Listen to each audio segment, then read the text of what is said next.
Good to see you all. I'm very excited today to introduce to you two colleagues, friends, partners of mine who really are practitioners in the best sense of that word.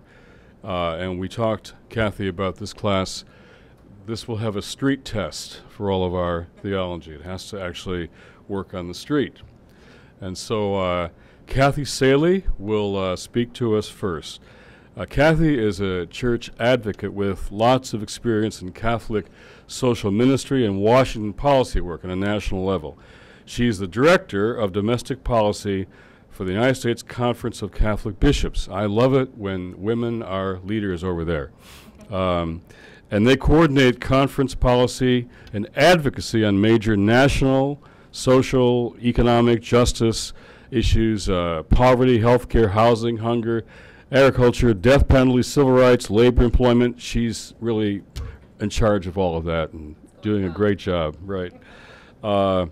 And she comes from Lutheran Services, so she has an ecumenical experience as well. And she's very involved in the Circle of Protection, which we've talked about already, some in this class, and now is really the facilitator, coordinator of our weekly conference calls from the Catholic Conference.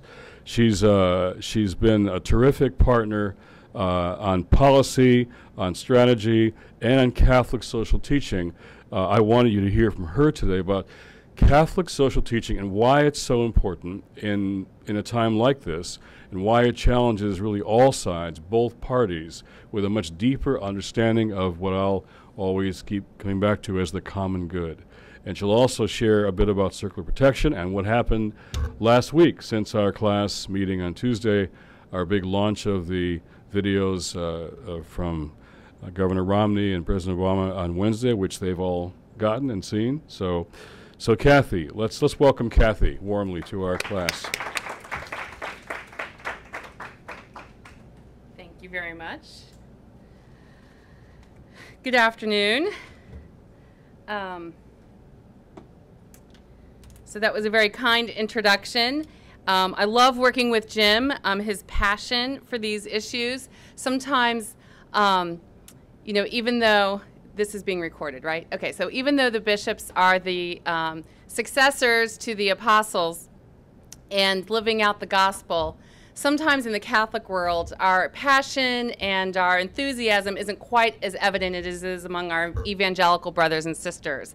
And so that makes it a lot of fun to work in this area around Circle of Protection and other really interesting things that we've all been doing together, and always appreciate the support there. I think it also makes things very interesting when the faith community comes together around these issues of poverty and justice, and I think a lot of times the public, the media, have some stereotypes and assumptions of what they're going to hear from church leaders.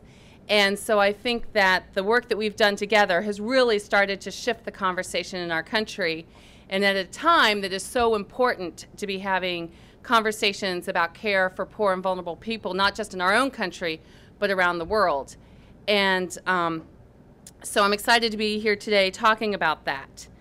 For those of you, I know just because you're at Georgetown doesn't necessarily mean that you are from the Catholic tradition, but those of you who are probably very familiar with prayer cards, right? Little cards, especially if you go to funerals, whatnot, you get little prayer cards. Well, I brought some prayer cards for you today that maybe Jim can pass around. Prayer cards on the 7 principles of Catholic social teaching. So you can always have these at your fingertip and have a good summary there of what Catholic social teaching is. I like to call Catholic social teaching the theology of and. If you look through that card, you're going to see a lot of ands. And while Catholic social teaching is on, you know, we have the 7 principles on one card, which is slightly larger than your average prayer card, but certainly much, much abbreviated of the documents and stacks of papal encyclicals, bishops' documents, pastoral teachings around Catholic social teaching that has been developed and evolved since the Pope Leo XIII's encyclical Rerum Novarum around the rights of workers and the dignity of work in 1891. So So this is quite abbreviated, but I think I want to hit on some of these principles, because if you understand what these Catholic social teaching principles are, and then how we apply that to public policy, you're going to find out what the real Catholic agenda is, or the Catholic platform. I understand that you've had some conversations in here already about trying to get your head around, well then, if you apply Catholic social teaching, so then what party do you vote for? And you're not going to come out with a clear answer, because Catholic social teaching, if you look at the very first one there, it is all rooted, the foundation of it is in the life and dignity of the human person and protecting that. And that's protecting the life and dignity of the human person from the moment of conception until natural death at all stages of life. And in Catholic social teaching, this comes out of the understanding and belief that we are all created in the image and likeness of God. There's sacredness to our life. And so, above all, that must be protected. But the way that we do that is through the principle and understanding of the common good, or the call to family, community, and participation. Just like if you were created in the image and likeness of God, which we understand in a Trinitarian sense, 3 persons in one God, Father, Son, Holy Spirit, that God even lives in community, right? We are by nature social beings. So we have a claim on one another. We have a responsibility to work towards a common good, to put the interests of the common good, of society, of all of us ahead of our own individual interests, which I think is what becomes very challenging for us working in an American political system, because that's not how American politics necessarily approaches our understanding of the person. A lot of American politics and our political system very much looks at individuals, which if you look at our history and coming out of the European, much of the European context, there's some understanding of why the American political system developed that way and has that history. But it's very much about being committed to the common good. I mean, I remember a lot of people who went to Catholic schools, you know, without, you don't necessarily have to show raise your hands, but you know, I had 12 years of Catholic school, and a lot of people say they're lifelong Catholics, all this school, and they never had even heard of Catholic social teaching. Well, I was taught by the Ursuline sisters, and I remember learning Catholic social teaching. And I remember learning about the common good. I was probably about 17 years old, which if you also understand human development and where you're at when you're 17, and for some of us in this room, it's a closer memory than for some of us. And learning about what it means to really, you have to look at how this affects everyone. You just can't look at how it affects yourself. And I remember being pretty shocked by that and thinking, but if it works for me, why can't, you know, why do I have to worry about how it affects everyone else? So that's really how we look. If there's nothing else you remember about how you take Catholic social teaching and apply it to issues, it's protecting human life and dignity in a way that you do facilitate that through the protection of the common good. But to drill down a little bit further to that, we also have the principles around rights and responsibilities. And those rights are broad. Sometimes people will just focus on political and social rights, okay? Our right to practice our religion, our rights of assembly, our right to vote, our right to participate in the public square. But these also include economic rights. It's a right, everyone has the right to food. Everyone has the right to clothing and shelter. Everyone has right to the access to medical care and health care. If you take that principle and you believe that everyone has that right, that God-given right because of the sacredness of their life, that puts a whole different layer on how you approach healthcare reform than if you're looking at healthcare as an industry or as a market-driven sector. But with rights also comes responsibilities. And so we have responsibilities as part of this community, and those include political responsibilities. It includes the responsibility to make sure that everyone has enough, so that if you have too much, that has to be shared. It belongs to God. It's all gift, belongs to God, and it's our responsibility to make sure that everyone is cared for in that. But it also includes those political responsibilities. So actually, in Catholic social teaching, we would say, absolutely you have the obligation to vote. We're not going to tell you how to vote. As a matter of fact, we'll give you some guidance and we'll suggest that you form your own conscience on voting, which will only be more confusing and muddling, actually. So we don't even make it easier for you to figure out how to vote. But we say you have that responsibility. But that's not the only political responsibility you have. And so there's lots of ways we encourage people to be involved in public service, to be involved, maybe run for public office, maybe take part of your career and figure, be a civil servant, those sorts of things. Write your legislators. It's not just enough to vote for people, but then you need to hold them accountable. You flip the card over. So when we talk about the sacredness of human life and dignity, and that everyone has sacred, everyone has, everyone's life is sacred, then we look at a preferential option or a particular option to care for poor and vulnerable people.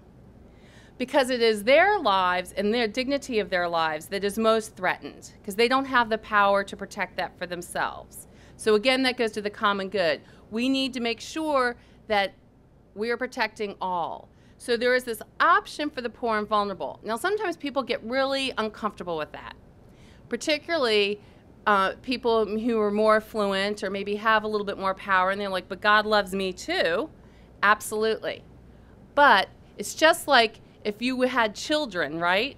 And let's say you have, a few children and you love them all because they're all your children. You love them equally, right? But one is sick. Okay? And let's say you had a big family event planned or a big outing planned and all the kids are excited to go, but one child is sick. As a parent, your attention is going to be focused on that sick child. I got to take care of him. It doesn't mean you love these other children any less. It's just that this child needs more care right now. And so it's not unlike that with the preferential option of poor and vulnerable. Not that God says, well, your life is worth less or isn't worth as more because you have more or whatnot. It's that how do we make sure that we show that option so that when we put public policies into effect, our question should be, yes, how does it serve the common good? But in particular, how does first, do no harm, right? So we won't want any policy enacted that's actually going to hurt poor and vulnerable people, but we want to say, how are they treated? Matthew 25, the least of these. How did you care for the least of these? And whenever you care for the least of these, you cared for me. The dignity of work and the rights of workers. This really is the root and the foundation of what that foundational Catholic social teaching document was in 1891, Rerum Novarum. And I think, again, sometimes we look at Catholic social teaching, and if you just look at it from an American perspective, which again comes at it from can approach our politics and our culture and an understanding from a very Protestant or Calvinistic understanding of work, of individual.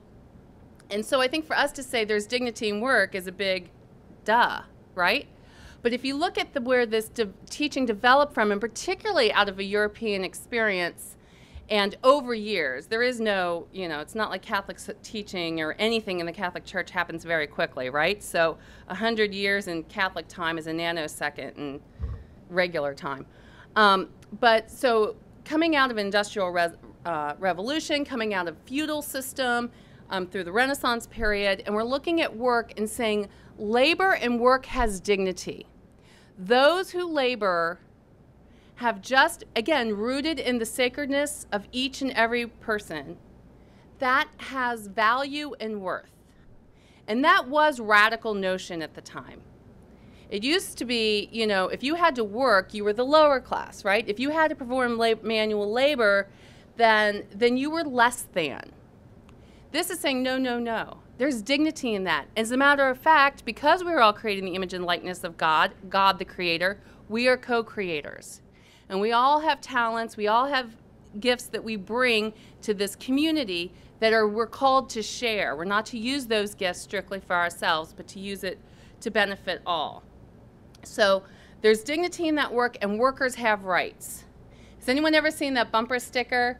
It says, if you like your weekends, thank a union member. Because work, while it didn't even have dignity, there were no rights for the workers, right? So working 7 days a week, child labor, not getting paid a minimum wage or a fair wage. that was all, common practice.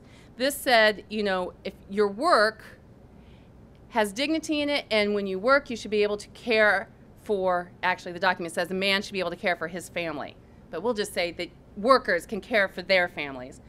And so in that is time for family, time for rest, to assure that you can have enough to meet your basic needs, as well as to have some savings, to have some money for education of the children, and so on. And so out of that comes a very strong Catholic tradition for the support of the labor movement, and really for the rights of workers, which is always, again, focused on the person. It's not focused on the rights of unions to exist in and of themselves, or rights of unions per se. It's the rights of workers to come together, to speak together for themselves. This kind of leads to this next principle, the principle of solidarity. And that's that we do understand ourselves as our brothers and sisters keepers. And we do have those claims on one another. But in that principle of solidarity, which isn't on this card, but I'm going to put the and in there, goes with and subsidiarity. Now, subsidiarity is not a well-known concept. As a matter of fact, when I type it up in letters or anytime I'm writing, Microsoft Word never it always says I'm misspelling something. So even Microsoft doesn't know what subsidiarity means. But what subsidiarity says is that when there are problems and social issues that need to be addressed, they should be done at the most local level possible.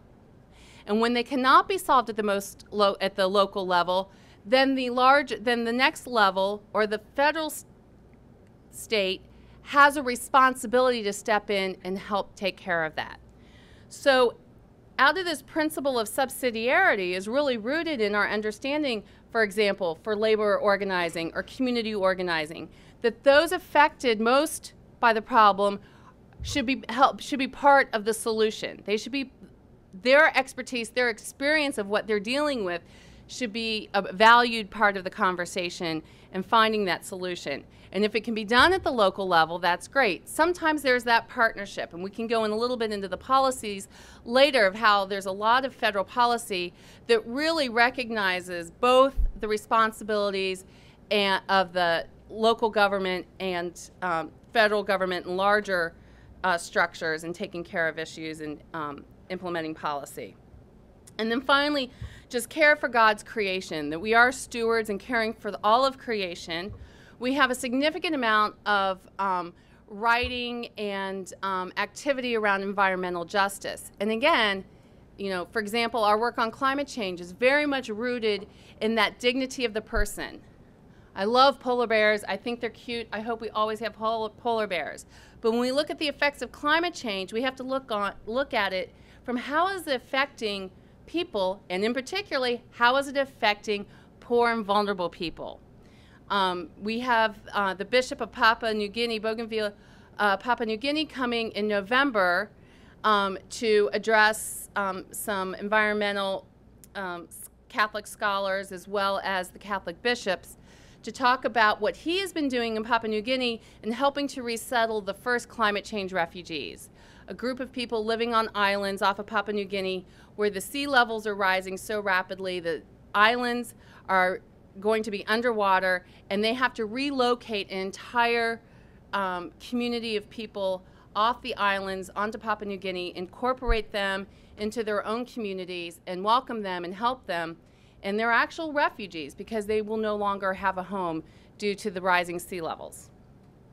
So that's the lens by which we look at that. Yes, it is about caring for creation and caring for those resources which benefit the common good, benefit us all. But it's also, how is this affecting people, and in particular poor and vulnerable people? So that's the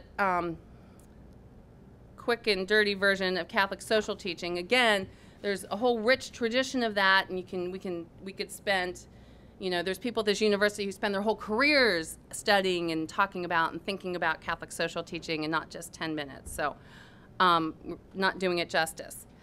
But these are the principles that the Catholic Bishops' Conference uses you know, the full body of teaching, but these principles to look at social public policy. So therefore, you know, we can look at these principles, we can look at the gospel for guidance, but it turns out Jesus actually never talked about exactly how to structure a refundable child tax credit for struggling working families. So we have to figure out, what does this say to us, and how do we then apply it using prudential judgment, okay? So Catholic teaching would say, yes, you must care for poor people. To be Catholic, you must care for your poor brothers and sisters. But there's a lot of different ways to do that. There's a lot of valid approaches to doing that. So whether or not you support a minimum wage isn't necessarily mean that you are not Catholic, okay? How you approach this deficit, federal deficit that the Circle of Protection is trying to do in a way that protects poor and vulnerable people is not going to necessarily lead you to 4 specific policies that say, okay, now we've done it according to Catholic teaching. There's going to be able to be some prudential judgment in all of that. And so, so the bishops, along, you know, with advice from staff and how we staff our committees in doing that, look at taking these principles and, for example, looking at the federal budget and the federal deficit and saying, you know, how can we make sure that those programs that protect poor and vulnerable people, not only in our country but abroad, because we have the principle of solidarity, right, that says we can't just care for our neighbor, meaning the person who lives next door to us or down the street, but the person over in Papua New Guinea or in the islands off of Papua New Guinea is also our brother and sister. How do we protect them and those programs that help them? And we turned to some other allies. And again, we were very strategic about this. It wasn't just like, well, let's just go find anybody who cares about this. And what we wanted to do was have a unique Christian voice to this issue that would be rooted in the Scripture and in the teachings in the gospel. And we very intentionally put together a coalition, which became the Circle of Protection, of center-right Christian leaders. There was already a very strong voice on the progressive side protecting these programs, and it echoed a little partisan at times. Excuse me.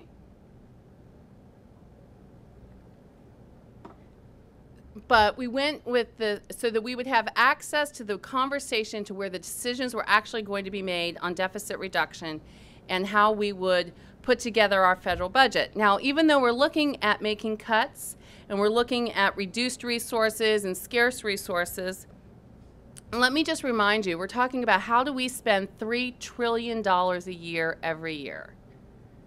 Who really wouldn't want that problem, right? $3 trillion is still a lot of money to figure out how do we spend that, how do we allocate that, and it's certainly going to reflect our values and priorities as a nation, as a community, as a society, of how that money gets spent. So we put together a Circle of Protection statement, very carefully crafted, saying, you know, rooted very much again in that Matthew 25, caring for the least of these. We're not saying that every program the federal government runs is perfect and efficient and needs to stay around forever and ever. As a matter of fact, we put together a list of those programs that we felt were most important and most critical to helping people stay out of poverty and helping people who are currently in poverty and keeping, having some dignity in their life. And meeting those basic needs, those basic rights that we talked about earlier. So we were very careful. We kept it Christian because of the broad number of people we wanted to have sign on to that. Some Christian denominations would not sign on to an interfaith statement. They would only sign on to an ecumenical statement. So that was very creative for some very interesting conversations we had to have with some of our interfaith partners and saying, we know you support us, we know you very much believe in this statement, but you can't sign it because this is how we want to, this is the place in the conversation we want to carve out for ourselves. And what we wanted to do was to make sure that we had a conversation, again, coming out of the center, that said our nation needs to be talking about poverty. Last week, the poverty data statistics came out for 2011. How many people are living in poverty in the United States?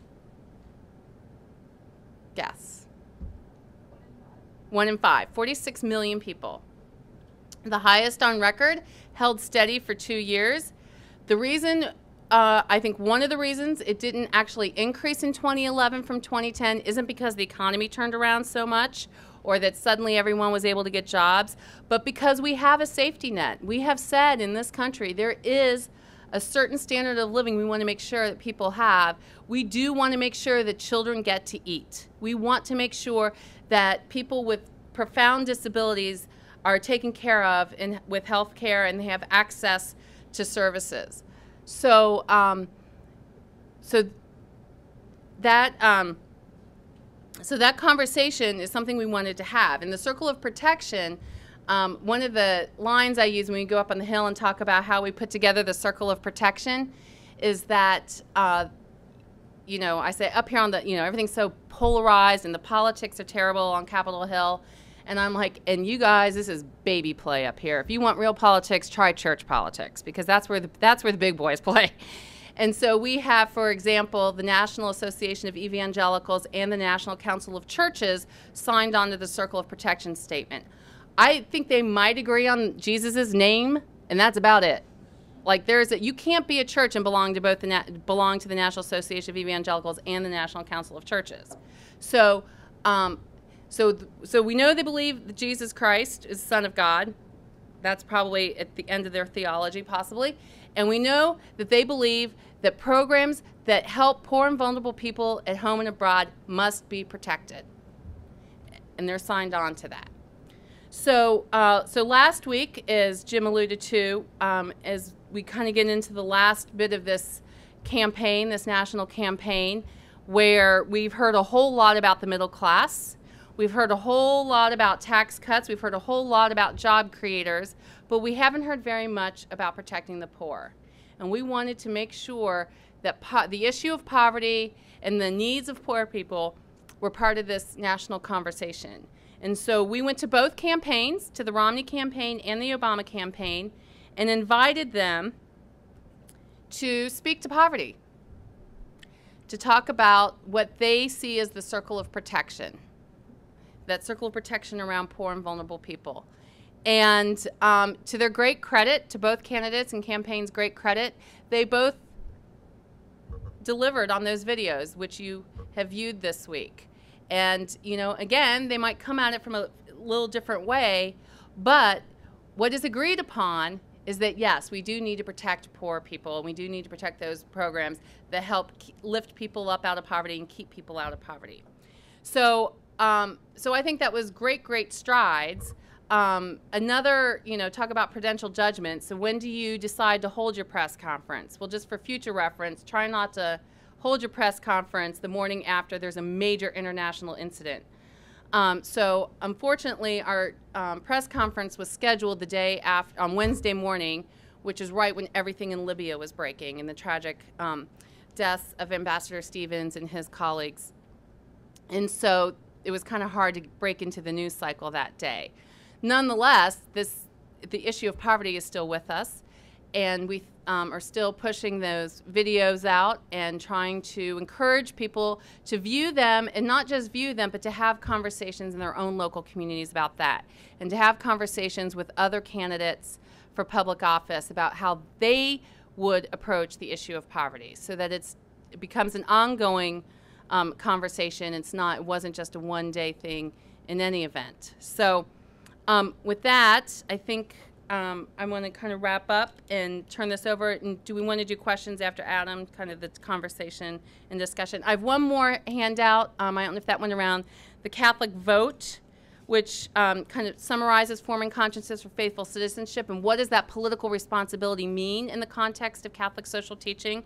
There's an order form there. That's not what I brought it to you for, so to try to sell you something, but more just to give you those summaries and direct you to some of the resources on the Faithful Citizenship website, which I think you'll find extremely helpful. So, thank you very much.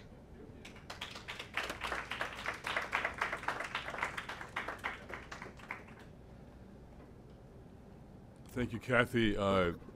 She mentioned how we got the National Association of Evangelicals, the NAE, together with the National Council of Churches, the NCC. This is like getting together the Crips and the Bloods, and I've done both, and this was actually more difficult. I often like, when I have these church folks, I like to put a Mennonite between them to make sure nothing goes wrong. But it's been quite an example of what she's been talking about. We did these videos, and you all seen them over the weekend now. But it's interesting that we asked the candidates to speak to what they would do about the highest poverty rate in this country in almost 50 years, but also what they would do to such alarming global poverty. 1.3 billion people in our world live on less than $1 a day. That's called by the UN extreme poverty, 1.3 billion people. When you bring that to $2 a day, which from our point of view is still very poor, that's half of all God's children, half of our global population. 3 billion people are living on less than $2 a day. Adam Taylor is going to speak to that because from our point of view, poverty is never just a home front issue, a domestic issue, but also for us a vital global concern of our solidarity with around the world, our brothers and sisters. Adam Taylor, I first met in this class at Harvard many years ago, where he was a student and then became a good course assistant the next year. Began an organization, Global Justice. I was on his board before he was on my board, me and Jeff Sachs and some others. It was an international student effort to mobilize around especially HIV/AIDS. It was a very provocative and creative task that he undertook. He came here and became part of the Board of Sojourners, became our senior political director, and then became a White House fellow in the first year of the Obama administration. I think the only fellow in the White House itself, White House fellow inside the White House, 2 of you, okay. Now Adam is currently serving as the Vice President of Advocacy for World Vision, a very large global organization committed to relief and development for years, and now advocacy as well. The third stool beyond relief and development now is advocacy, and Adam is heading up that in the U.S. and working around the world with his colleagues who want to do advocacy. So Adam's going to speak to us about what does it mean to take this concern on a global level? What does that mean for us right now in this world at this time?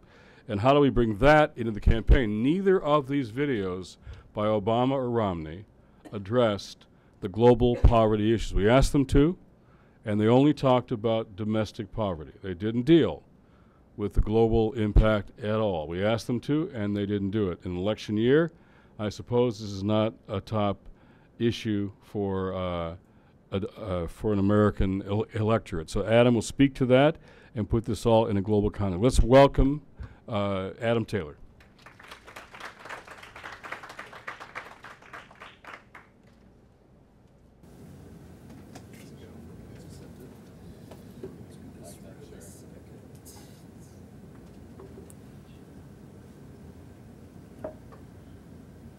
While we're getting set up, I'll just mention that, one, it's an honor and a privilege to be here, and it kind of feels like part of my life is coming full circle, because as Jim mentioned, I started out in his class, and that was a really huge watershed moment for me and kind of turning point in my career.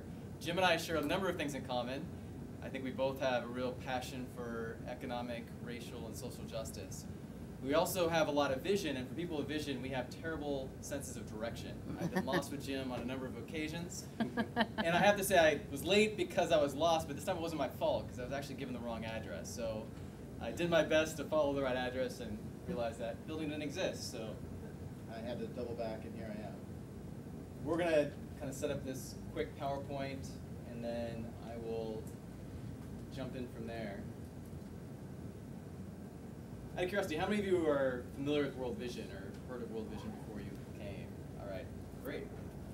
Excellent. I'm going to give a PowerPoint, but I'm going to try to make this as interactive as possible. I am a preacher, so I could easily just talk for the full amount of time, but I want to make this a little bit interactive, and then we'll have a chance to really get into your questions and answers. And I want to thank Kathy for providing a great foundation for what I'm going to talk about. I'm going to sharpen the lens to a certain degree on the global crisis of poverty.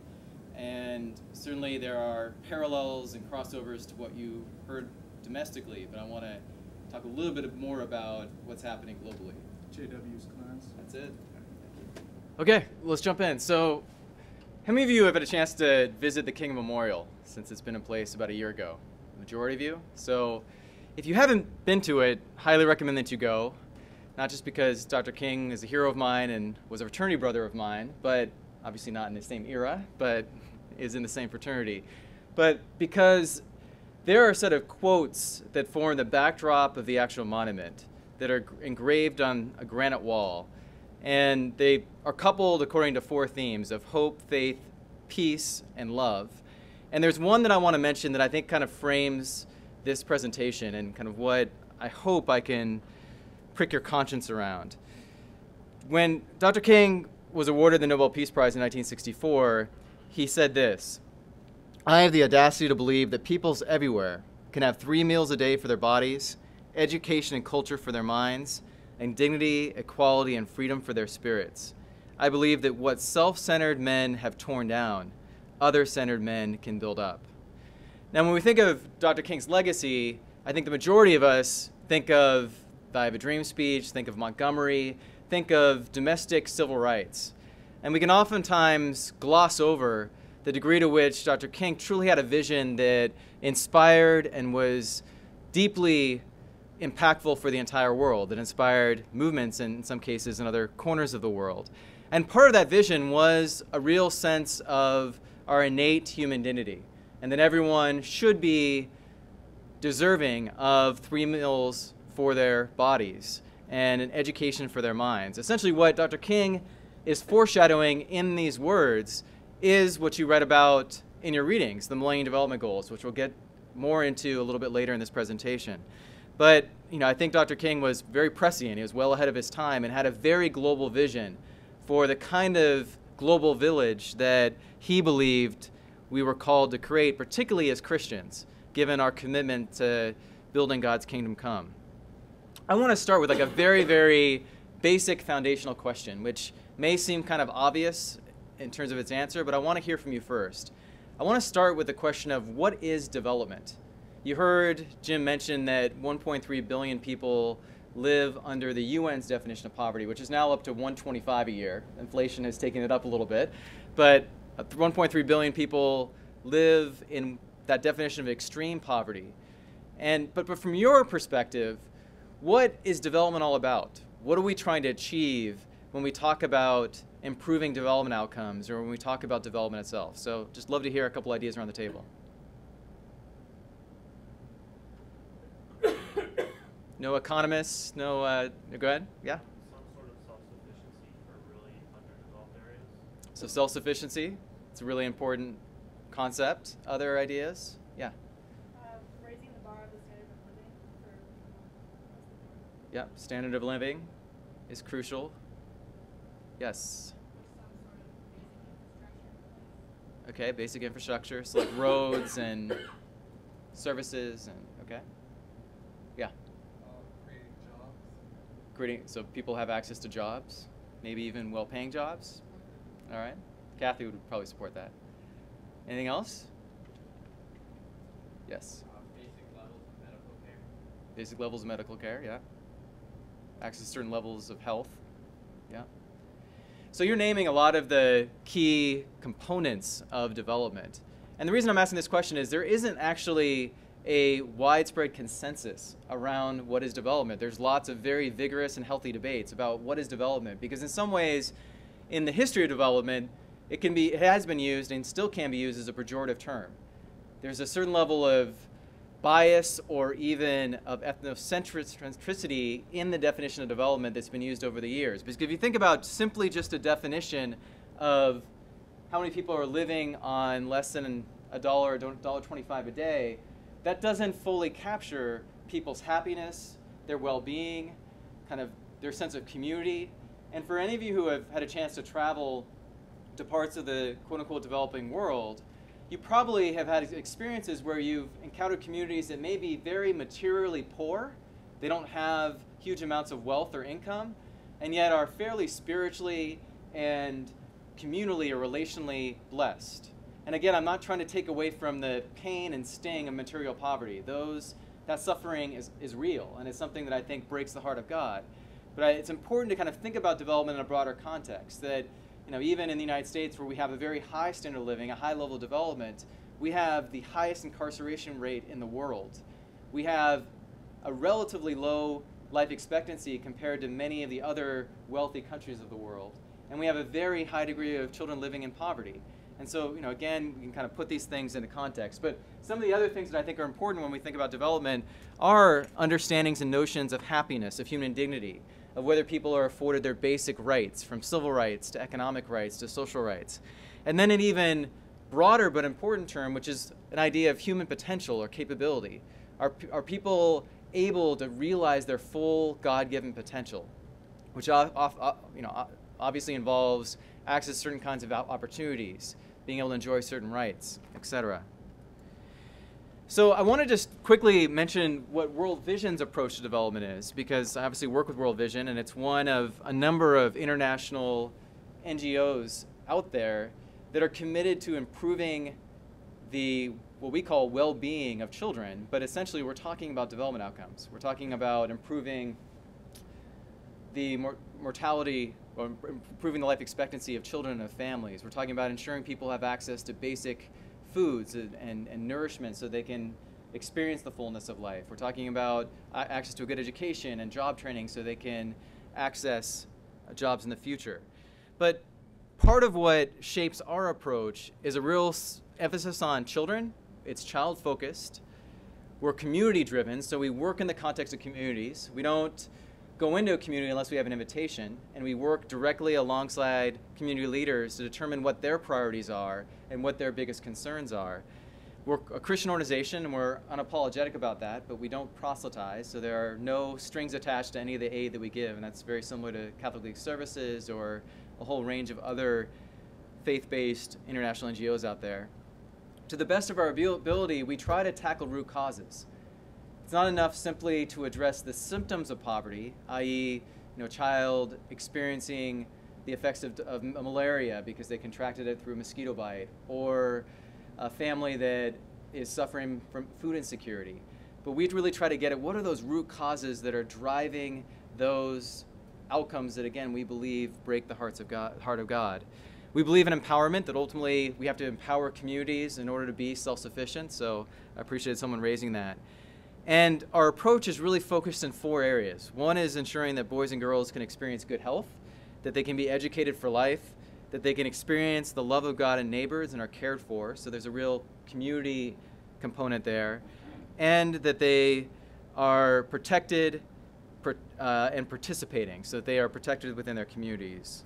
And I'm happy to answer more questions about this, and we can get into the details, but this is just a sense of how we approach development. I mentioned these areas before, but deals with education, health, children are protected, and that they're experiencing the love of God and neighbors. And then this is just a more complex way of looking at this. I don't have time to go into details, but you can kind of see that we have a whole set of principles that guide our approach to development, and then that informs our approaches. From that, we develop our aspirations, and ultimately our goal is sustained well-being of children and families and communities, especially the most vulnerable. That is crucial to our mission, because if we're doing our mission right, we are reaching and touching the lives, transforming the lives of the most vulnerable, which is extremely difficult, because so often they're the ones that are the hardest to reach, they're the most marginalized, they often are the most expensive to reach, and there are all kinds of obstacles in achieving that part of our mission, but it's crucial for us. We set a goal about a year ago that is an extremely aspirational one. I think we will only achieve it through some divine intervention. But we set almost a goal that is so audacious we probably can't achieve it just based on our current metrics, because we wanted to push ourselves out of our comfort zone. Right now, World Vision sponsors 4 million children around the world. And those children are part of larger communities that we help to touch and transform.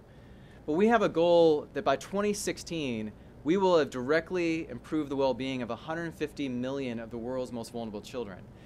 And part of the reason I'm mentioning this is because advocacy, which is really my role and focus at World Vision, is the 3rd pillar of our mission. We do transformational development, we respond to emergencies and provide emergency assistance, and we engage in advocacy. And we realize we can never achieve this goal, at least within this time frame, unless we start changing systems and structures that are keeping people impoverished and that are oftentimes a root cause of poverty in so many of the communities in which we work.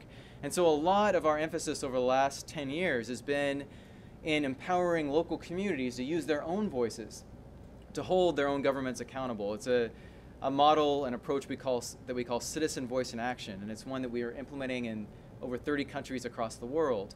We also work at the national level to try to influence governments to hold them accountable to their promises or to get them to make new commitments.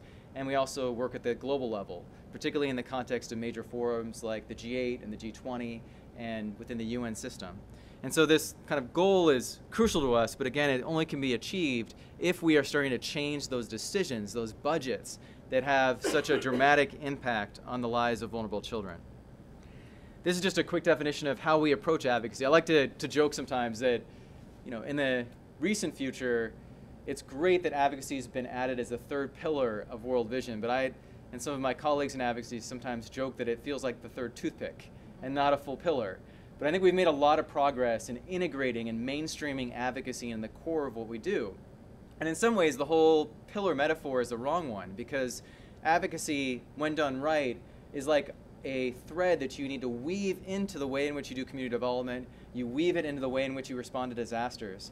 And then, of course, there's ways in which we do advocacy kind of on its own. But this is our definition. I want to emphasize the words in red here. We define advocacy as the promotion of justice through changes in policies, systems, structures, practices, and attitudes, citizen mobilization, and education about human and child rights. And we work at the local, national, and global level. So again, it gets into this question of policies and systems and structures.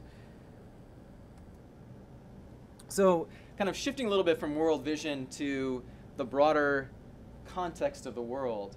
I mean, I could easily spend a whole kind of session talking about the history of development, and I don't have time to go into those details, but I just want to name a couple of key trends that have shaped how we got to where we are today.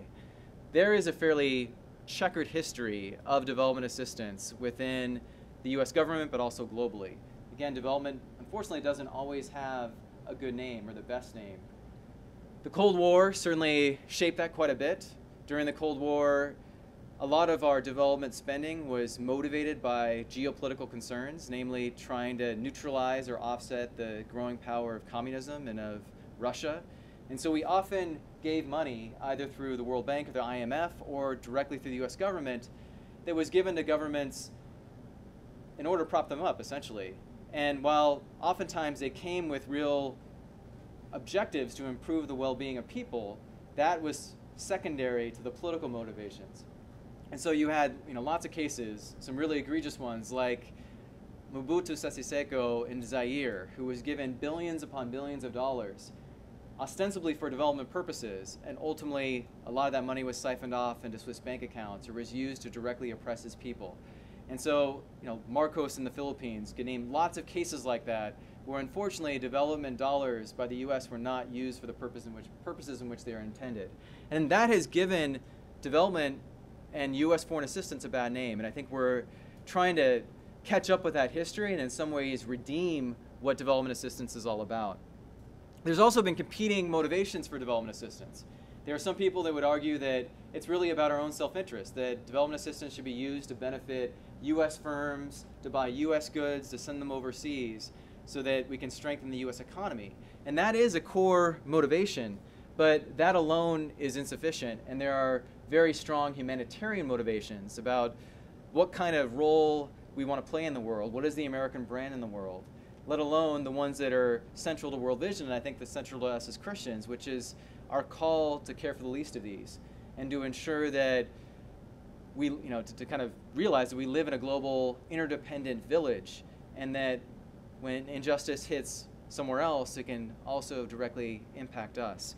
And so the moral imperative, I think, is crucial, but that hasn't always been the dominant motivation for our development money. Things have changed quite a bit over the last 15 to 20 years, and I think one shining example of that is the commitment that President Bush made to combat HIV and AIDS around the world, but particularly in Africa. In 2002, he made a historic commitment through what became the President's Emergency Plan to Fight AIDS, or PEPFAR. And through that commitment, made a pledge that the United States would spend $15 billion over 5 years to fight AIDS in Africa and the Caribbean, and put 3 million people on treatment, which was kind of a revolutionary idea at that time. When President Bush made this commitment, about 50,000 Africans had access to life-prolonging treatments called antiretroviral medicine. And so AIDS was basically a death sentence that was wiping out an entire generation within many societies within sub-Saharan Africa. And I believe in part, or in some ways in large part, because of a pretty well coordinated and pretty powerful movement of church leaders, of human rights advocates, of people living with HIV. They put a lot of pressure on the US government to make a bold commitment, and that commitment ended up turning into PEPFAR. And we can come back to that later, but I think PEPFAR's track record in directly saving lives has really started to rebrand what development assistance is all about, that it is about directly saving lives. It is about ensuring that communities are able to access this ladder of economic development. And when you're facing a situation where a quarter of your population is going to die at the peak or prime of their lives because of HIV, there was just no possible way that countries like Zimbabwe or Zambia or South Africa could be successful in climbing that ladder. Another important development has been the way in which development has become the third pillar of our overall national security strategy. This happened under Bush and has been affirmed under President Obama. But there are kind of three pillars of our national security strategy: defense, which is kind of the one that we think of when we think of national security, diplomacy, and development. And this has enabled development to kind of gain greater stature in our foreign policy. And increasingly, there is a range of generals in particular that are understanding the importance of development. That if we're serious about promoting national security, we have to be serious about ensuring that societies can be stable, that they can be healthy, and that directly plays into some of our national security interests. Then there's kind of a very robust agenda at play right now around aid reform, trying to ensure that aid dollars are used more accountably and efficiently, that there's greater country ownership over aid, that more aid is used to benefit local partners, and that's kind of another important trend. And then I just want to mention two flagship initiatives by the Obama administration in the development space. One is called Feed the Future, which is focused on increasing agricultural productivity within sub-Saharan Africa and in some other corners of the world. And the Global Health Initiative, which is trying to combine and package a lot of the siloed approaches to health. So you have PEPFAR, which focuses on AIDS. You've got maternal and child health programs. You've got anti-malaria programs. And they often weren't well coordinated with each other. And so the Global Health Initiative is trying to help strengthen overall health systems in order to address long-term health outcomes across the world. So there's lots of misperceptions that get in the way of the public supporting aid. You've probably heard about some of the surveys that are out there that have tested the public opinion about how much we give to foreign aid. I won't do that test right now, but if you ask the average American, they think we spend somewhere between 15 and 20% of our overall budget on foreign assistance. And the reality is that we spend about 1/2% on aid that is directly designated to fight poverty around the world. We spend about 1% when you add in what we spend for our embassies and for our diplomatic efforts around the world. So literally just 1/2% goes to that purpose. And believe me, I wish I could just split the difference with the American public and get that 10% figure, and we would make significant strides in the fight against poverty. But the problem is that most Americans think we spend too much. They've got these old records in their mind about how aid was often overly politicized in the past. And there are examples or situations where aid has been wasted. There are examples of corruption, even though a lot has been done to create safeguards against that. In some cases, our aid money has not been administered in a way that ensures sustainability. And there have been problems with aid being overly tied to US contractors and to US actors. But there's another deeper theological and spiritual issue that I think is undergirding why many American Christians are reticent about committing more US dollars to fight poverty around the world. And this gets into Kathy's presentation a little bit. I think there's real open debates and questions about what is the appropriate and biblical role of government in addressing issues of poverty outside of our own borders, let alone inside of our own borders and in our neighborhoods and streets. unfortunately, I think there's been a number of false choices that Christians have been fighting around for many, many years. One is between service and activism, that our response to poverty should be either just acts of service and charity, or it should be trying to change government systems and policies. And the reality is that both are absolutely necessary. Organizations like World Vision play a crucial role in advancing community-driven development all across the world, but they can't do it alone. And World Vision actually is a beneficiary of US government money, and so part of what enables us to do our work is government grants. But there's also this kind of battle between notions of pure charity, that the answer is really the nonprofit sector doing this work, and notions of justice, that the government does have a critical role to play, and that there are a range of policies that get in the way of countries being able to develop themselves or to lift themselves out of poverty. We can get into these issues more later, but issues like unfair trade practices that often put US corporations or US farmers at a huge advantage compared to local African farmers. Issues around intellectual property rights have been a major obstacle in the past around accessing cheap medicines to fight AIDS and other diseases. So there's some real systemic issues that often get in the way and are a challenge. I've mentioned these already, but I just want to kind of highlight that whenever World Vision tries to convince members of Congress that we should be giving more in foreign assistance, we kind of start with the moral imperative, that this is in our moral interests. But we do emphasize this economic argument. It's true now that 1 in 7 jobs in the United States are tied to our exports. So if we're going to be competitive in the world, we've got to be competitive in exporting our goods. And those goods are increasingly being bought up by the middle class, or the growing middle class in developing countries. And so helping to get countries out of poverty will actually benefit our own economy.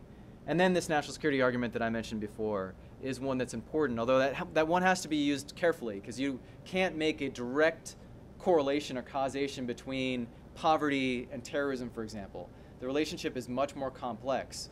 It is true that instability and poverty lead to hopelessness, they lead to despair, they lead to a kind of a breeding ground in which terrorists can often take advantage of that, but it's harder to make that direct causal tie between, say, poverty and terrorism. There have been a number of campaigns that have made sweeping changes in the landscape of poverty and development in the world. I don't have time to go through all of these, but I just want to mention a few because I've had the honor of being a part of some of them. When you think about poverty, 1.3 billion people living in extreme poverty, it kind of feels like a Goliath. It is so overwhelming, it can be paralyzing.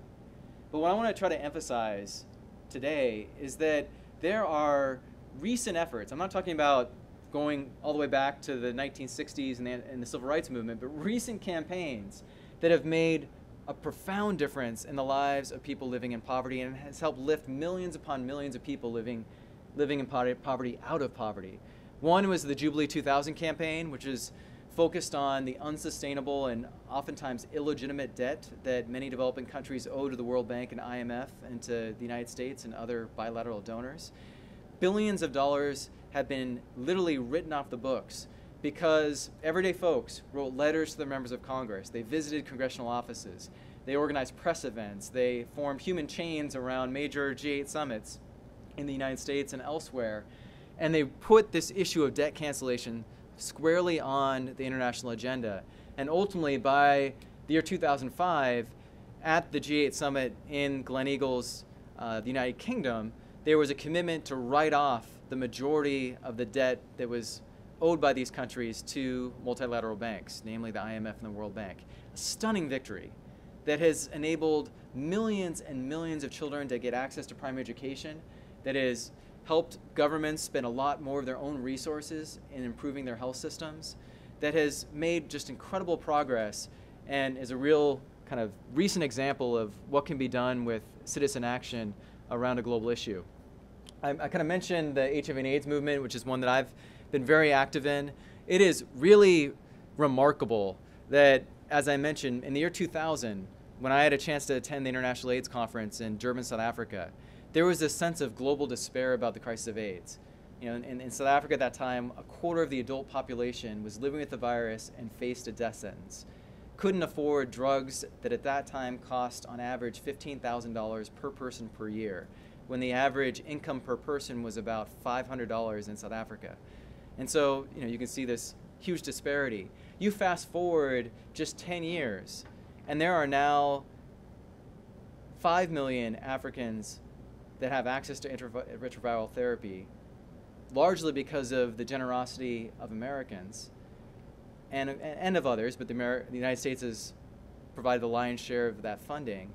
And the average cost of those same drugs is now down to $300 per person per year. So it was both pushing on the pharmaceutical industry to enable generic producers to produce affordable and safe generic drugs, and it was a huge push on the U.S. government on the administration to make this major commitment through PEPFAR to fund HIV and AIDS programs around the world. So again, just stunning achievement. There's kind of a growing new movement around ending human trafficking.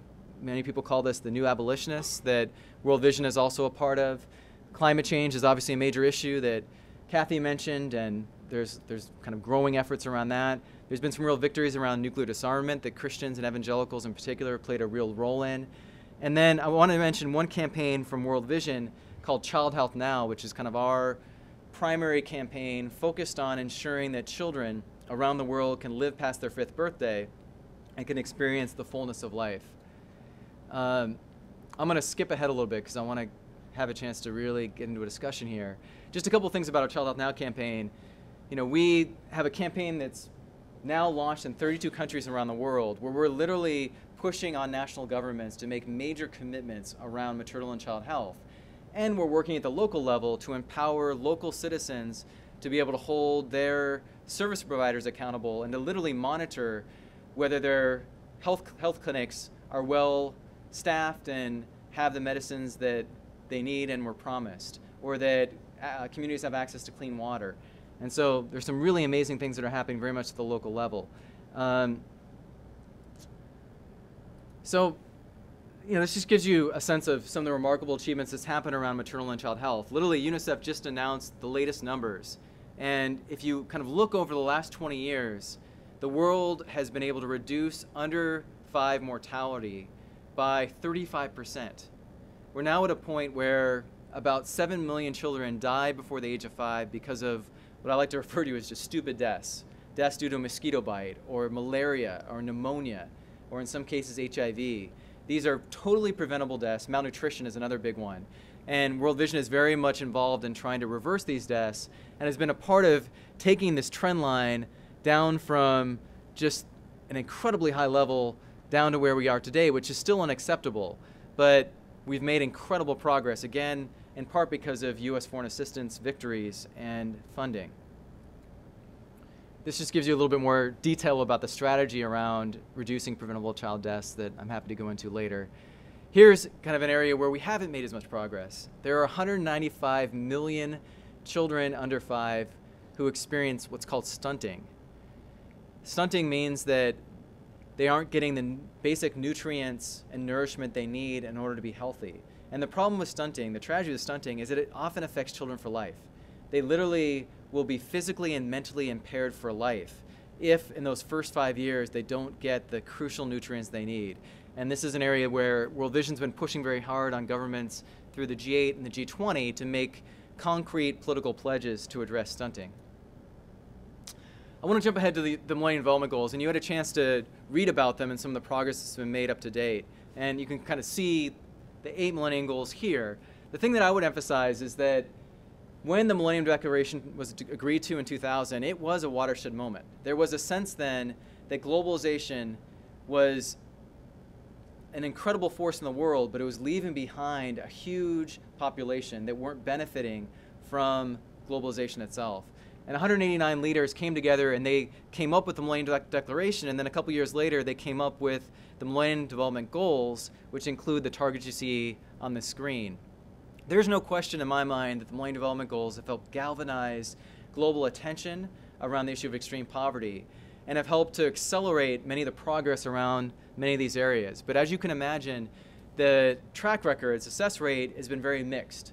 In some cases, we've seen incredible progress. In others, we've seen much less progress. And unfortunately, when you take the aggregate of the world, we've achieved goal number 1 of reducing the number of people that are living in extreme poverty by 2/3, namely because of just incredible advances that have happened in India and China that mask the lack of progress that's happened in sub-Saharan Africa or in other parts of Southeast Asia. And so, there's lots of advantages to these goals, but unfortunately, they have not always had the same impact regionally or even within countries. The other big challenge is that Goal 8, which is the only goal that outlines the responsibilities of wealthy countries like the United States, is relatively vague and does not have any clear targets or measurements attached to them. So Goal 8 is all about increasing aid and aid effectiveness. It's about debt cancellation, and it's about fair trade rules. But again, the language has been very vague, and it's been hard to hold governments accountable to Goal 8. Well, right now there is a very, very critical debate going on right now about what should succeed the Millennium Development Goals, if anything. And clearly we still are almost 3 years away from the 2015 deadline. So I say this with a little bit of pause because a lot more needs to happen to try to achieve the existing goals. But we know that some of those goals, unfortunately, are pretty unachievable given the current trajectory. But it's important to also envision what should come beyond these goals, and maybe we can do the process better and get the goals right this time so that we can galvanize global leadership and political will to achieve them. Just a couple of key things about what's happening in the debate right now. One is that out of the Rio Plus 20 conference, which happened this past summer, there's been a big push by a subset of governments to create a set of goals that take into account the issue of climate change, because they believe any goals that you set are not going to be achievable if you don't deal with the impact that climate has on the poorest of the poor. And so they are trying to push for a new set of goals called the Sustainable Development Goals. Meanwhile, you have the UN system and Ban Ki-moon, Secretary Ban Ki-moon, who's put in place this very, very robust consultative process to come up with an enhanced version of the Millennium Development Goals, which would essentially build on the existing targets but address some of the shortcomings of the first set of goals, namely that the first set of goals didn't deal very well with fragile states. There's not a single fragile state that will achieve any of the existing Millennium Development Goals by 2015. It would deal with the issue of inequality so that, say you take a national country, overall they may have achieved one of the goals, but then you dig into certain regions or within certain subpopulations and you see huge disparities. So how do you look at the goals across different regions and within different marginalized groups? And there's a real kind of absence of a human rights emphasis, an emphasis on gender, an emphasis on young people, an emphasis on jobs within the current Millennium Development Goals. This is going to be a crucial debate, in my opinion. And what comes next could help shape the future of global leadership and of global citizen engagement far beyond 2015 and into the near future. I actually think if there is a second-term Obama administration, this could become a legacy issue for President Obama. And don't tell him I told you this, but could help him further earn his Nobel Peace Prize if he was to provide the kind of leadership I think is necessary around the MDGs. Or in a Romney administration, it could give him a chance to show some real leadership on a multilateral stage.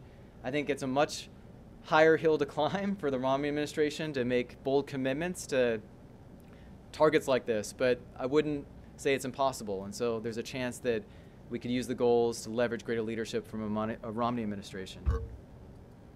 So I just want to end with hopefully an inspirational note. I wish I had more time to kind of go into details of the AIDS movement and the Jubilee movement and so many of the things I've been a part of, where I've seen how quote-unquote everyday citizens using their voice can have an incredible impact on these major kind of global decisions that have an impact on the poorest of the poor. My favorite proverb is not from the book of Proverbs, but it's an Ethiopian proverb that says, when spider webs unite, they can entangle a lion. And if you can just picture this image, this metaphor of a spider web, where each individual strand is very weak, but when they come together, they can form something much stronger than themselves. And one of the real challenges in activism around many of these issues is, again, the issues can be overwhelming. It's hard to put a human face on them. The communities and people feel a universe away sometimes. But it's also because we can often feel so powerless when we try to act in isolation from each other. But I can't tell you how much impact a couple hundred or 1,000 letters can have in turning the vote of a member of Congress, or a couple hundred phone calls can make, or a series of visits done by students or others. When I led Global Justice and was trying to get young people, college students, engaged in many of these issues, we were able to literally put this on the agenda of a member of Congress and often change their mind or change their heart around addressing the crisis of AIDS. And so I believe so much in the power of activism, but particularly of student activism. And I believe that young people have historically often been at the vanguard of social change, and I want to see that continue. So I just hope in whatever way God has called you, you will find your place in that spider web, and you will entangle the lions of extreme poverty that face us right now.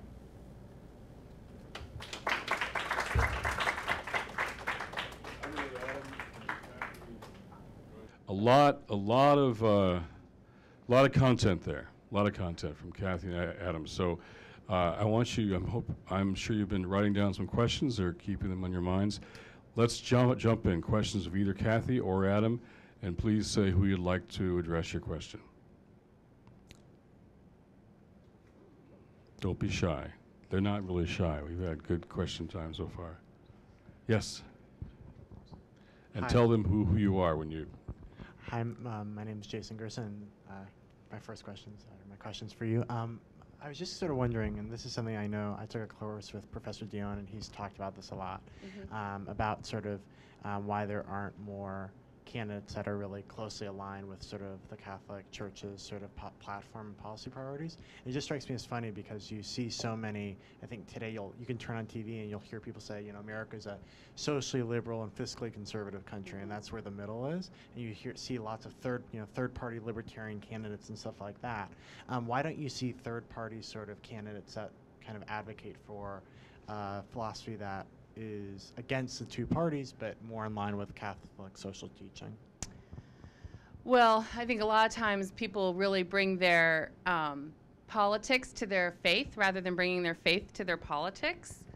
And I think that's just a little bit of the nature of where our society is right now, very polarized. There certainly are some candidates who've done that.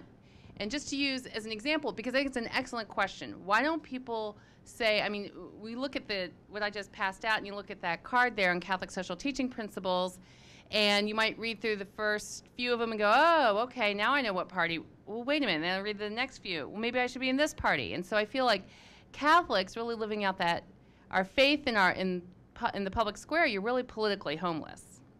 And there's all kinds of reasons why the parties have gotten so polarized and have the platforms the way that they do. But politics is about, you know, the art of the possible, right? And it's about power. And so just as an example, I alluded to this earlier about talking about healthcare reform. And during the healthcare reform debate, the Catholic bishops were at the center of that. We were, you know, the night before the vote in the House in November 2009, we sat around a table about twice as big in the Speaker's office. At 5 o'clock on a Friday night, they'd already called for the vote on Saturday, which is highly unusual for Congress to be on a Saturday night for a vote. Even Congress doesn't like working weekends. And the people who were around that table, along with us and the Catholic bishops and conference and staff, were the pro-life Democrats. And because we were one of the pro-life organizations that was in favor of healthcare reform. We wanted to see healthcare reform because, again, we had the person at the center and a commitment to the common good. So we said everyone needs to have access to healthcare. It needs to be life-affirming. We need to maintain the current federal prohibitions against abortion funding. And it needs to be a shared responsibility across the various sectors, across those four legs of the table for healthcare. And so because we were pro-life but for healthcare reform, that meant a lot of other organizations weren't at that table because they weren't working to pass a bill. Because we happened to have 40 pro-life Democrats, and they needed 40 votes to get this. So they called for this vote. I would never play poker with Leader Pelosi or with Leader Steny Hoyer because you don't know when they're bluffing. I mean, they called for that vote, and they didn't have the votes. And so they were scrambling. They had 24 hours to go find 40 votes. And we came to the table with a block of 40 votes and said, if you want to pass this, here's the language we need to maintain the federal prohibitions against abortion funding.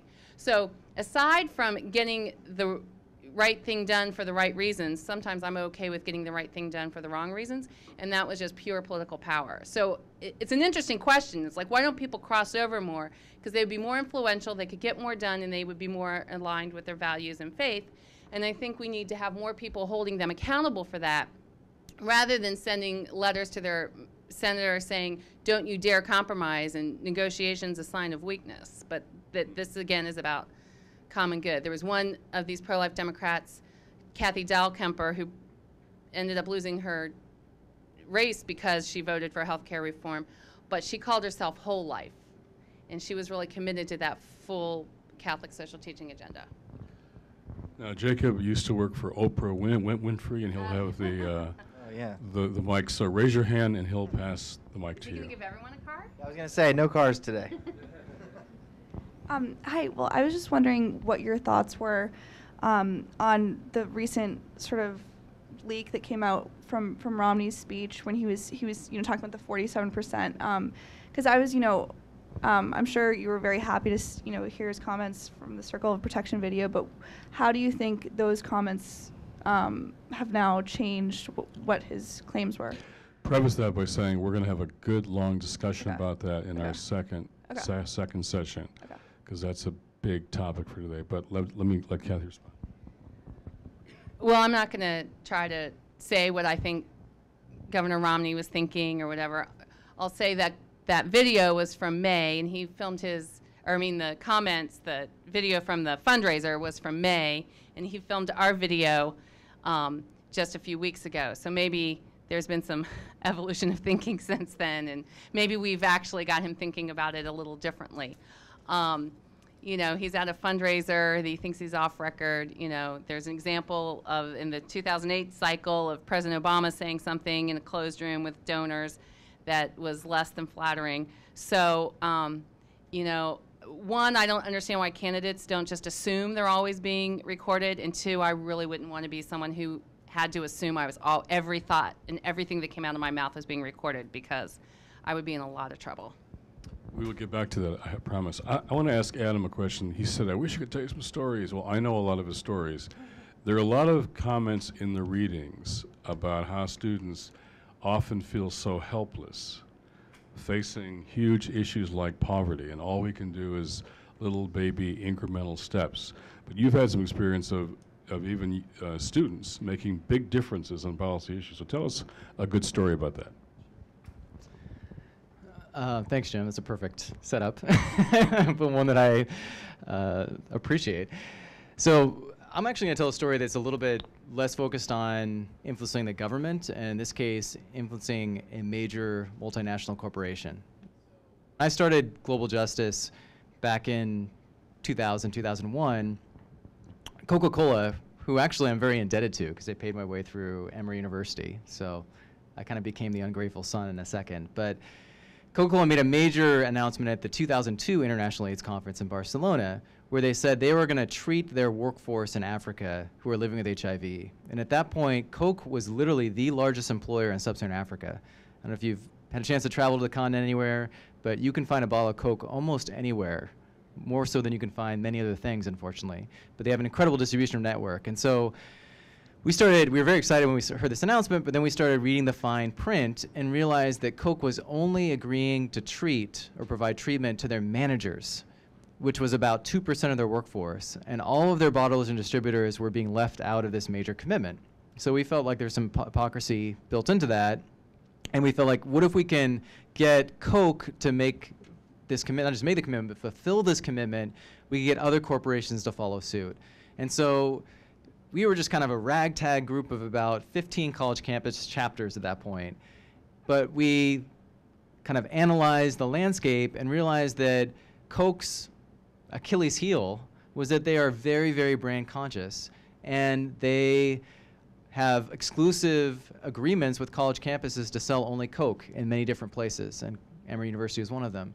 And so we started a Kick Coke Off Your Campus campaign, where we started getting students to write letters to the CEO of Coke, trying to appeal to his conscience, but also to try to pressure him to do the right thing. We created some media that wasn't necessarily flattering. We didn't excoriate Coke, but we really tried to explain the commitment they'd made and try to get them to follow through with it.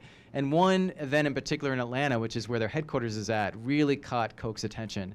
And literally within 6 months of this campaign, and after a couple thousand letters and some media hits in some major newspapers, Coke changed their tune and made an announcement that they would treat their entire workforce in sub-Saharan Africa. And they'd rolled out over a couple of years, but they shifted dramatically. And that led to millions, well, I'll take that back, thousands of Africans getting access to life-prolonging treatments, all because of a group of students and others that started writing letters and were pretty savvy with their activism. So, you don't get wins that fast and that big in every case, but there's lots of examples like that I can point to where students really have been on the cutting edge and been creative enough and kind of courageous enough to take on Goliaths in their midst. Excellent. Question. Who is the mic? Raise your hand. There's Oprah. Raise your hand.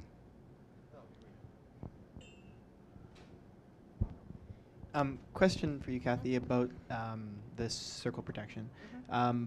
Behind us, there's a quote about spider webs entangling together, but you said that the circle protection made a decision to be Christian only. Could you maybe go over that a little bit more and where that thought process comes from? Because it seems a bit counterintuitive, actually. Sure. The circle of protection, for one, out of our Christian tradition, we have strong teaching around that. And as Adam has talked about, and I mentioned a little bit, a lot of the Christian churches also have vast experience in providing services to people living in poverty and walking the journey with people living in poverty. It was important that we had a voice. Like I said, there was already a lot of voices out there, and there's groups that we still work with. I mean, U.S. Conference of Catholic Bishops is a founding member of the Coalition on Human Needs. They have their Save for All campaign. There were some other campaigns, Faithful Budget. There are some other interfaith campaigns, and so and this is all around protecting, income or programs helping low-income people. But the circle of protection, we wanted to bring in some voices that might not otherwise be there that could be very influential. So while some of these other organizations and other campaigns are effective, they can walk in, quite frankly, to the Democrats' offices almost any time and get those meetings. But that's not where the power is in Congress right now. And by having this Christian group, and it had to remain Christian in order to keep some of these people on the statement in the circle, if you will, it had to remain Christian only. And we've been able to meet with the, we've met with Congressman Paul Ryan. We've met with Senator Crapo. I mean, we've had some access to offices and to members of Congress who are going to be very influential, who are going to be at the table making these decisions, top staff in Speaker Boehner's office, that quite frankly we might not be able to get without certain members. It was a very strategic thing. I know it doesn't sound very Christian to say, well, you're out and we're in, and but it was more of a political strategic thing. We're working with other consultants in this, and we still have these other allies, and they understand it, and so it's not like sometimes that web and how that looks is a little, it's not real stark always. I'll add to that, there was a decision made, though, to coordinate carefully with other interfaith partners. So Circle of Protection doesn't operate by itself, so we're working with our Jewish allies, our Muslim allies, and also people who aren't religious. There was a big coalition of secular people who cared about this too, and they said to us, don't join us, but maintain your separate faith identity. You'll have more impact in Washington if you maintain your identity. So our choice was to have a smaller, interfaith, more liberal group, or to have a stronger, larger Christian group that then coordinates with other faith groups. And the other faith groups that we're closest to, my Rabbi David Saperstein, for example, was agreed with our decision to do this and collaborate with the Reform, with his Action Center, and not to all try to, sometimes pulling it all together does not make the strongest web. But different webs, you might say, there are different webs that are linked. They have to be linked. But different webs linking can sometimes make a stronger and bigger web than just a smaller web by itself. But it's a fair question. Hello. My name is Delvin. And my question is for Adam, pertaining to the stunted growth that you referred to in Africa. I was wondering if you could speak a little more about it, because my understanding is that it's like when malnourished children do not get proper nutrients at an early stage. And what are we doing like to address that? Have you seen, if you may have any statistics or anything? Sure. So. No, thanks for the question. So there's 195 million children around the world that experience stunting every single year, which to me is just a horrendous statistic. And again, these statistics are hard to wrap your mind around, but we're talking about children, as you said, that don't get the basic nutrients they need, particularly in the first 2 years of life, where there's this crucial window that can make or break life, essentially, both in terms of whether a child survives, but also, again, whether they're going to be healthy and have a real fighting chance to realize their full potential. Unfortunately, in the context of a lot of these major development commitments and promises that we've seen at major summits like the G8 summit and elsewhere, nutrition has been kind of a stepchild compared to some of the other bigger commitments that have been made around HIV and AIDS or in fighting poverty more broadly. There's a recognition that we have to address malnutrition, but there hasn't been a focused enough effort to have nutrition-specific interventions. Because what's happened to date is there's a big emphasis on increasing agricultural productivity, which is crucial. We need to produce more so that farmers in Africa and elsewhere can sell their goods, get them to the market, earn a good price for their goods, and then ultimately use that to help benefit their families and their communities. But simply selling more food and earning more money doesn't guarantee that they're going to have access to good, nutritious food, because sometimes they may have to use that for other life necessities, or they don't have access to a good, full diet. I mean, we can see kind of another version of this in a slightly different way in the U.S. context, where we've got many communities that are suffering from obesity, which is in some ways the opposite problem, too much food, but not healthy food, exactly. Exactly, bad cheap food. You hear about food deserts where in major inner cities you have to go miles to find a grocery store that sells fresh fruit and fresh vegetables.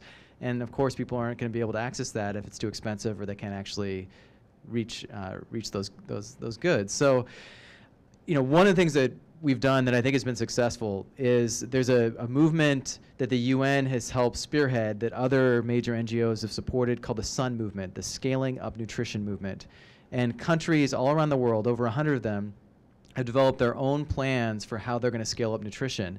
And what's missing right now is the funding to back these plans. And so we've made some headway, we being World Vision, in getting the G8 and the G20. So the G8 are the 8 wealthiest, to make some initial political commitments to addressing stunting and malnutrition. But we've got a ways to go, and this is where citizen pressure comes in, because if they're not hearing from their citizens, particularly in these very tough budget times, they're not likely to pony up more money given all the fiscal pressures right now.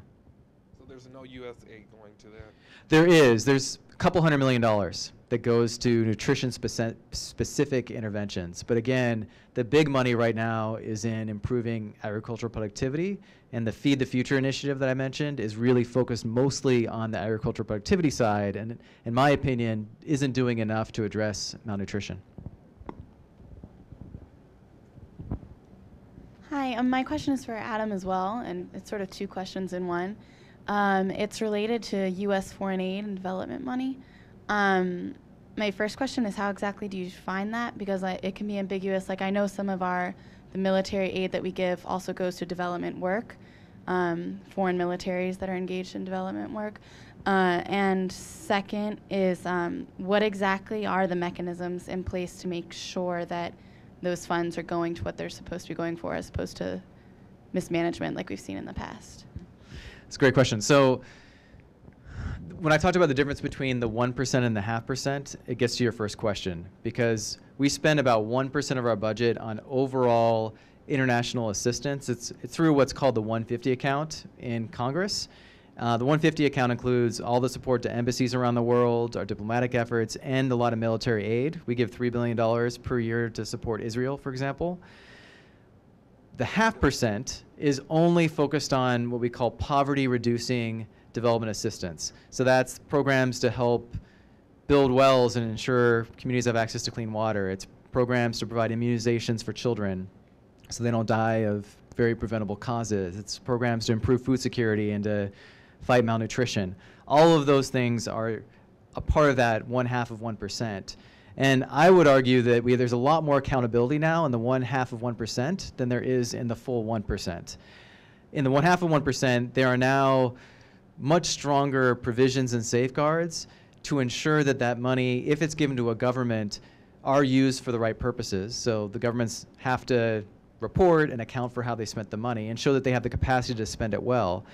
A big chunk of our development assistance actually goes through U.S. NGOs as implementing partners. So World Vision is an implementing partner of a lot of our food aid around the world that's helping to address malnutrition or address food insecurity.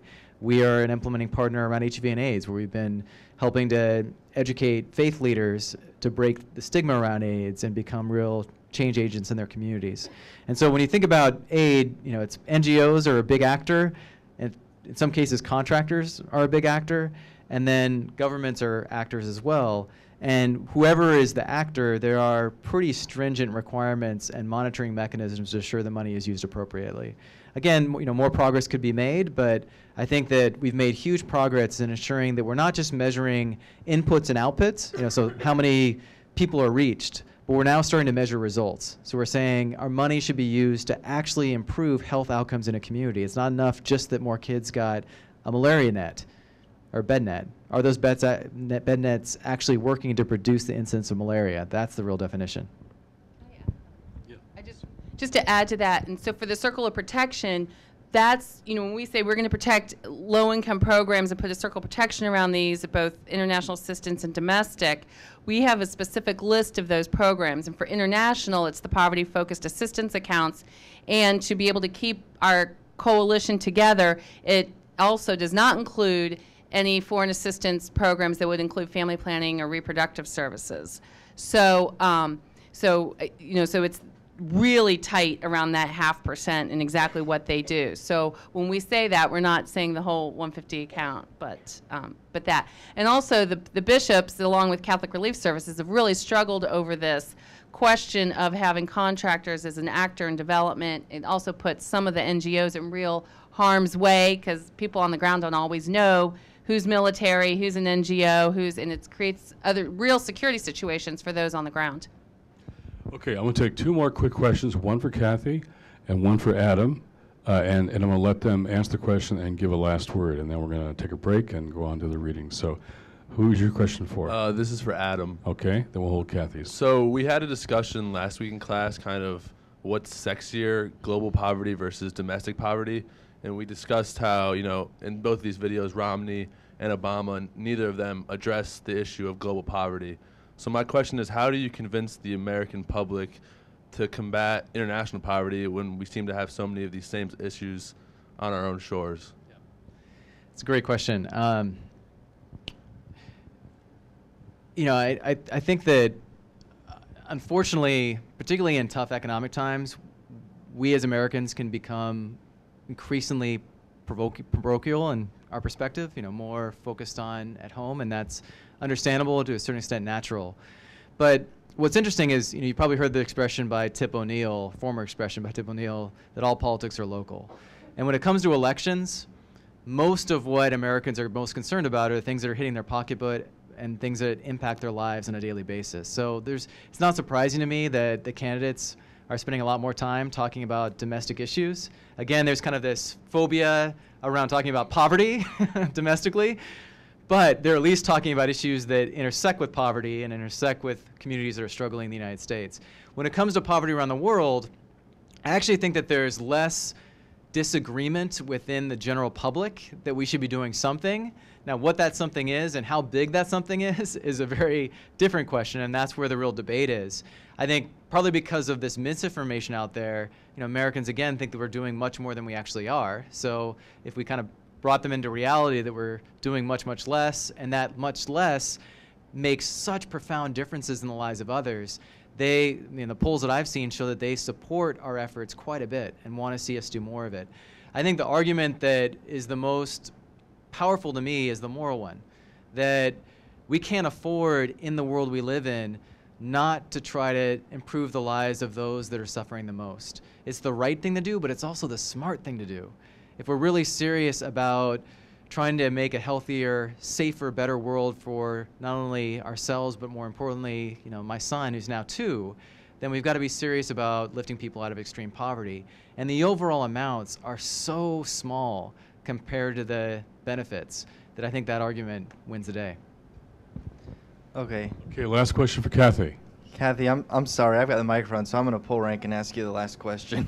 I'm a political scientist, and so a lot of what we have found is that people at the mass level take cues from elites to help round out their ideology and the rest of their opinions. So people look to figures who they normally agree with on other issues to kind of figure out. So this is how conservatives figure out they're supposed to be pro-life and anti-gay marriages, and conversely for liberals. So my question about the circle of protection is, I've noticed that there's been so much success for Catholic elites bringing white evangelicals on board around a lot of these life issues. I'm thinking about, the support that they got from white evangelicals at the mass level on the HHS mandate, on these conscience things for pharmacists who don't have to prescribe drugs that their doctors prescribe them. I'm wondering, what is being done, and are we going in a direction?